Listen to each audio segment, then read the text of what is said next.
जय श्री राम। श्री रामचरितमानस के बाल कांड के दोहा नंबर 120 से आगे। दोहा। हिय हर से कामारी तब शंकर सहज सुजान, बहु विधि उमहि प्रशंसी पुनि बोले कृपा निधान। तब कामदेव के शत्रु स्वाभाविक ही सुजान कृपा निधान शिव जी मन में बहुत ही हर्षित हुए और बहुत प्रकार से पार्वती की बड़ाई करके फिर बोले। सोरठा। सुन शुभ कथा भवानी रामचरितमानस बिमल, कहा भुषुंडी बखानी सुना बिहग नायक गरुण। हे पार्वती, निर्मल रामचरितमानस की वह मंगलमयी कथा सुनो जिसे काग भुषुंडी ने विस्तार में कहा और पक्षियों के राजा गरुड़ जी ने सुना था। सो संवाद उदार जहि विधि भा आगे कहब, सुनहु राम अवतार चरित परम सुंदर अनघ। यह श्रेष्ठ संवाद जिस प्रकार हुआ वह मैं आगे कहूँगा। अभी तुम श्री रामचंद्र जी के अवतार का परम सुंदर और पवित्र पापनाशक चरित्र सुनो। हरिगुण नाम अपार कथा रूप अगणित अमित, मैं निज मति अनुसार कहूँ उमा सादर सुनहु। श्री हरि के गुण नाम कथा और रूप सभी अपार अगणित और असीम है। फिर भी हे पार्वती, मैं अपनी बुद्धि के अनुसार कहता हूँ, तुम आदर पूर्वक सुनो। चौपाई। सुन गिरिजा हरि चरित सुहाए, विपुल विशद निगमागम गाए। हरि अवतार हेतु जहि होई, इद मिथ्थम कही जाय न सोई।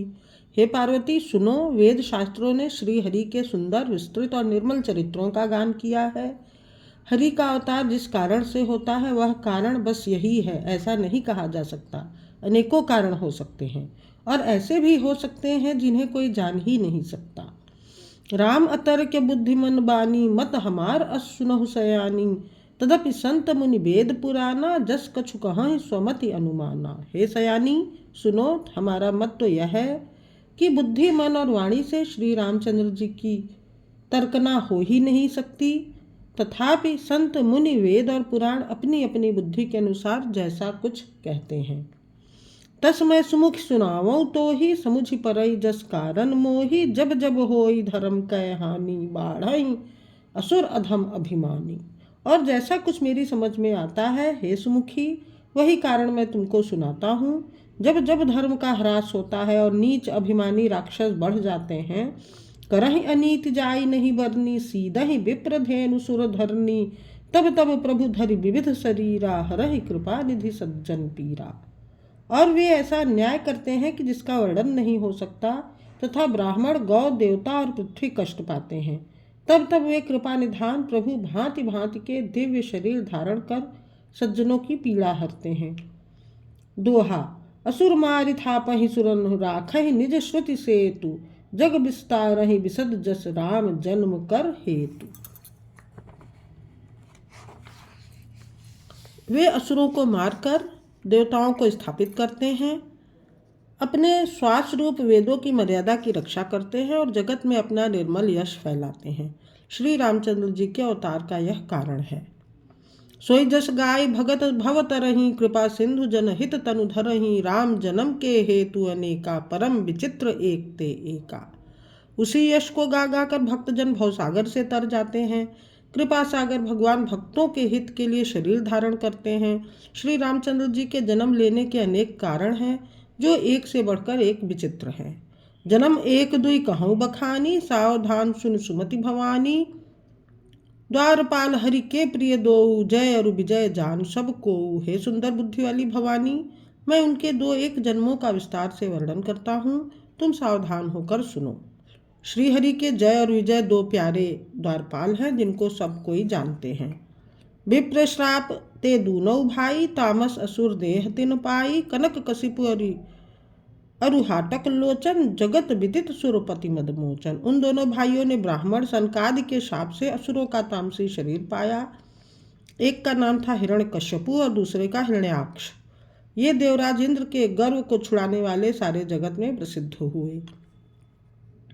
विजयी समर वीर विख्याता, धरहि बराह बपु एक निपाता। होई नरहरि दूसर पुनि मारा, जन प्रहलाद सुजस विस्तारा। वे युद्ध में विजय पाने वाले विख्यात वीर थे। इनमें से एक हिरण्याक्ष को भगवान ने वराह सुअर का शरीर धारण करके मारा। फिर दूसरे हिरण्यकशिपु का नाम नरसिंह रूप धारण करके वध किया और अपने भक्त प्रहलाद का सुंदर यश फैलाया। दोहा। भय निशाचर जायते ही महावीर बलवान, कुंभकर्ण रावण सुभट सुर विजयी जगजान। वे ही दोनों जाकर देवताओं को जीतने वाले तथा बड़े योद्धा रावण और कुंभकर्ण नामक बड़े बलवान और महावीर राक्षस हुए, जिन्हें सारा जगत जानता है। मुकुट न भय हते भगवाना, 3 जन्म द्विज वचन प्रवाना। एक बार तिनके हित लागी, धरे शरीर भगत अनुरागी। भगवान के द्वारा मारे जाने पर भी वे हिरण्याक्ष और हिरण्यकश्यपु इसीलिए मुक्त नहीं हुए कि ब्राह्मण के वचन शाप का प्रमाण 3 जन्म के लिए था। अतः एक बार उनके कल्याण के लिए भक्त प्रेमी भगवान ने फिर अवतार लिया। कश्यप अदिति तहाँ पितु माता, दशरथ कौशल्या विख्याता। एक कल्प एहि विधि अवतारा, चरित पवित्र किए संसारा।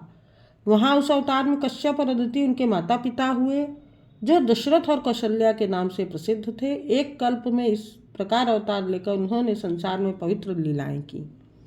एक कल्प सुर देखि दुखारे, समर जलंधर संसब हारे। शंभु कीन्ह संग्राम अपारा, धनुज महाबल मरई न मारा।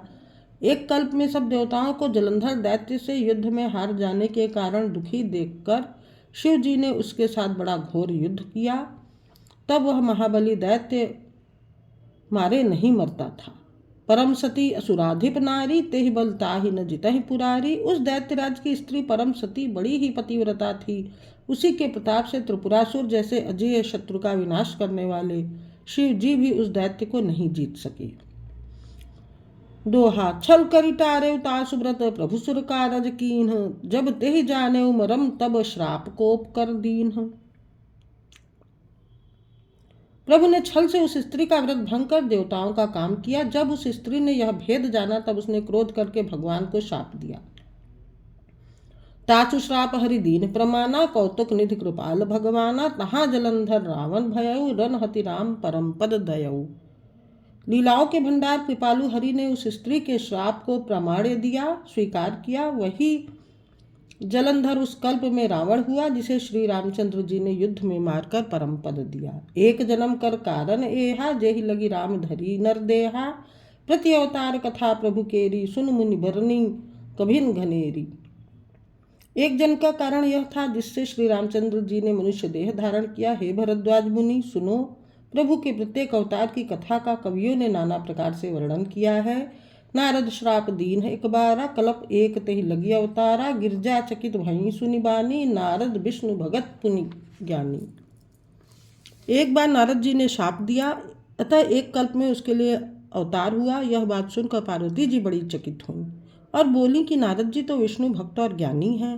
कारण कवन श्राप मुनि दीन्हा, का अपराध रमापति कीन्हा। यह प्रसंग मोहि कहु पुरारी, मुनि मन मोह आचरज भारी। मुनि ने भगवान को शाप किस कारण से दिया, लक्ष्मीपति भगवान ने उनका क्या अपराध किया था।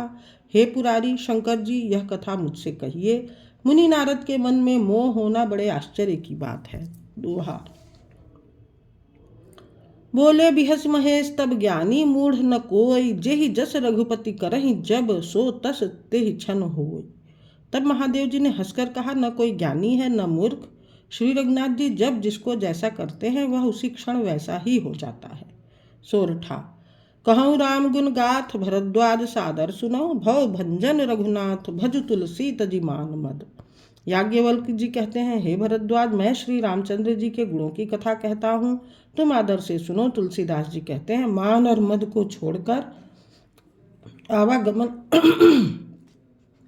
आवागमन का नाश करने वाले रघुनाथ जी को भजो। हिमगिरि गुहा एक अति पावनी, बह समीप सुरसरी सुहावनी। आश्रम परम पुनीत सुहावा, देख देव ऋषमन अति भावा। हिमालय पर्वत में एक बड़ी पवित्र गुफा थी, उसके समीप ही सुंदर गंगा जी बहती थीं।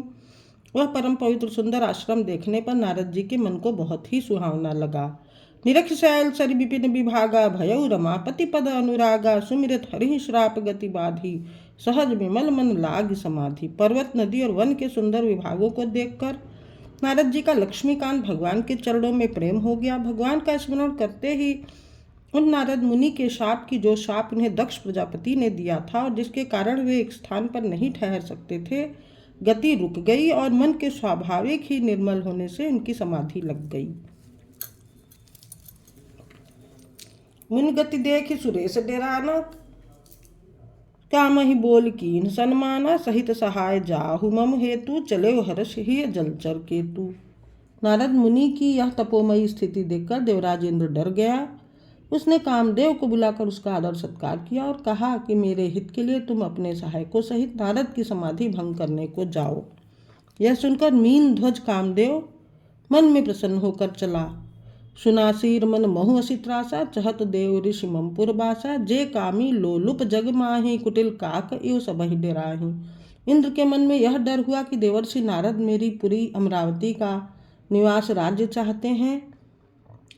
जगत में जो कामी और लोभी होते हैं वे कुटिल कौवे की तरह सबसे डरते हैं। दोहा। सूख हाड़ लय भाग सठ स्वान निरखि मृगराज, छीन ले जनि जान जड़ तिमि सुरपति ही न लाज। जैसे मूर्ख कुत्ता सिंह को देखकर सूखी हड्डी लेकर भागे और वह मूर्ख यह समझे कि कहीं उस हड्डी को सिंह छीन न ले, वैसे ही इंद्र को नारद जी मेरा राज्य छीन लेंगे ऐसा सोचते लाज नहीं आई। दोहा नंबर 125। जय श्री राम।